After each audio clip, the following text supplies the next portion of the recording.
छत्रपति शिवाजी महाराज का तिलक कैसे हुआ, कोई बीजेपी वाला हमें बता दे। जो हजारों साल पुरानी लड़ाई है, एक कोई मनु महाराज आए थे जिन्होंने गड़बड़ कर दिया, जिनकी वजह से हम और आप सब लोग बट गए। माननीय अखिलेश यादव जो कभी कभी खुद मनुवादी व्यवस्था के शिकार थे, या यूं कहें कि मनुवाद को बहुत मानते थे। जब से उनका घर गंगा जल से धोया गया है, तब से उनको सद्बुद्धि आई है। एक मनु महाराज थे जो हम लोगों के बीच में झगड़ा लगा के चले गए।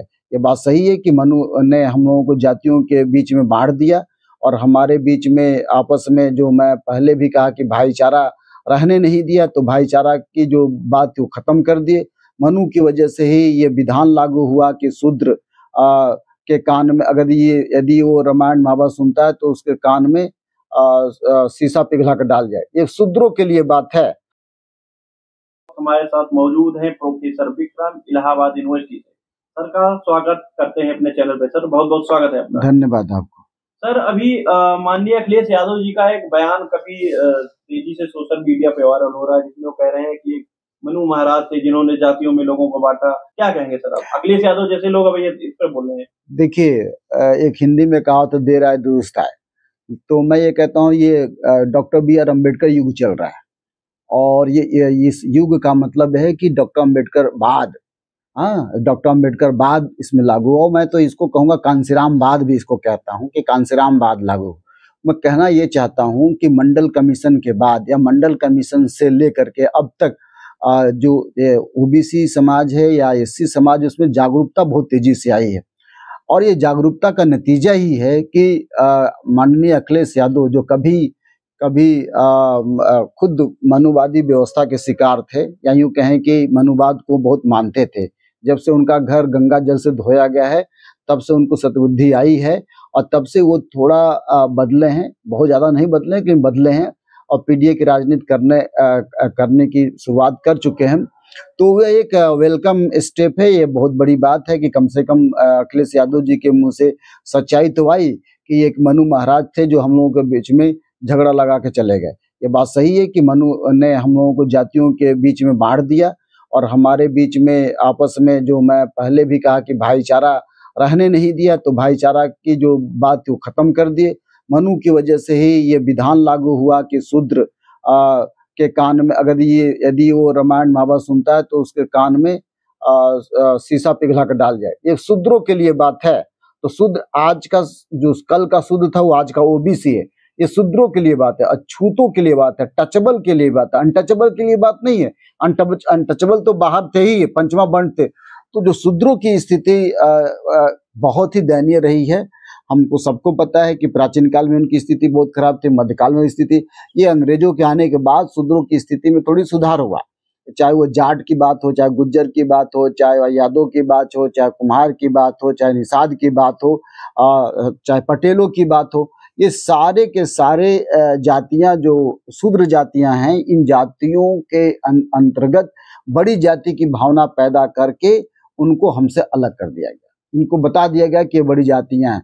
तो ये मनु ने ऐसा विधान लाया कि तुम देखो इनसे बड़े हो, ग्रेडेड इनइक्वालिटी जो डॉक्टर B.R. अम्बेडकर कहते हैं, कि उस मार दिया। इस वजह से क्या हुआ कि कभी मौर्य को लगता है कि हम बड़ी जाति के हैं, कभी यादव को लगता है हम बड़ी जाति के हैं, कभी राजभर को लगता है हम बड़ी जाति के हैं, कभी निषाद को लगता है हम बड़ी जाति के हैं, कभी नोनिया को लगता है हम बड़ी जाति के हैं। और ये सब अपने आप को बड़ी जाति मान करके इनडायरेक्टली जो ब्राह्मणवादी व्यवस्था उसको मजबूत करते चले गए। तो अखिलेश यादव की बात समझ में आई। अभी हाल ही में देखिए, मध्य प्रदेश की घटना है कि पटेल समाज की लड़की, उसको कथावाचक बनने नहीं दिया गया। क्यों नहीं बनने दिया गया? ये कहा गया कि वह ब्राह्मण से शादी करे, ये ब्राह्मणों का काम है। तो वहाँ की कहानी है। मौर्य समाज के बहुत लोगों को यहाँ पे मार पीट दी गई, यादव समाज के लोगों को बहुत मार पीट दिया गया। तो ये जो बड़ व्यवस्था की कहानी है, और अखिलेश यादव को अगर बात समझ में आ रहा है तो ये देश में एक बड़ा बदलाव का संकेत है, ये क्रांति का संकेत है। और मैं तो मान रहा हूँ कि जिस दिन 85% इस देश में एक हो जाएगा, उस दिन क्रांति हो जाएगी। अखिलेश यादव, कुछ लोग तो कहते हैं मनुस्मृति जो है वो धार्मिक ग्रंथ है, उसका विरोध नहीं करना चाहिए। नहीं, मनुस्मृति धार्मिक ग्रंथ नहीं है, एक राजनीतिक ग्रंथ है। और राजनीतिक ग्रंथ को राजनीति चलाने के लिए बनाया गया था। राजनीति तो सोशल सोसाइटी को रेगुलेट करने के बनाया गया था। इसको मनु का विधान भी कहते हैं। तो मनु का विधान क्या था? ब्राह्मण, क्षत्रिय, वैश्य, शूद्र। आज भी हमारे जुबान पे है ब्राह्मण, क्षत्रिय। हम ये नहीं कहते कि शूद्र नहीं कहते, हम वैश्य नहीं कहते, हम क्षत्रिय नहीं कहते। हमारी जुबान पे भी शुरुआती ही इस बात की होती है कि ब्राह्मण, क्षत्रिय। ये जो रटवा दिया गया है हमारे दिमाग में, ये हायरार्की में पहला स्थान ब्राह्मण का ही हम खुद रखते हैं। मतलब जो दलित समाज के प्रोफेसर या बहुजन समाज के प्रोफेसर, वो खुद भी ये बात कहते हैं। और केवल बहुजन समाज की बात नहीं है, जित राष्ट्रवादी प्रोफेसर हों, उपनिवेशवादी प्रोफेसर हों, चाहे मार्क्सवादी जो कहते हैं धर्म को नहीं मानते, वो भी जब उनसे बात करेंगे तो वो भी कहेंगे ब्राह्मण, क्षत्रिय, वैश्य, शूद्र। जब स्त्रियों से बात करेंगे वो भी कहेंगे ब्राह्मण, क्षत्रिय, वैश्य, शूद्र। दलितों से बात करेंगे तो जैसे मेरे मुंह से खुद ही निकल रहा है कि ब्राह्मण, क्षत्रिय, वैश्य। ये देखिए कितना बड़ा कास्ट का कंडीशन है, कितना हमारे दिमाग में हेजिमोनाइज आइडिया है। तो ये जो कास्ट का कैलकुलेशन मनु ने बनाया, उसको अब ओबीसी जातियां समझने लगी।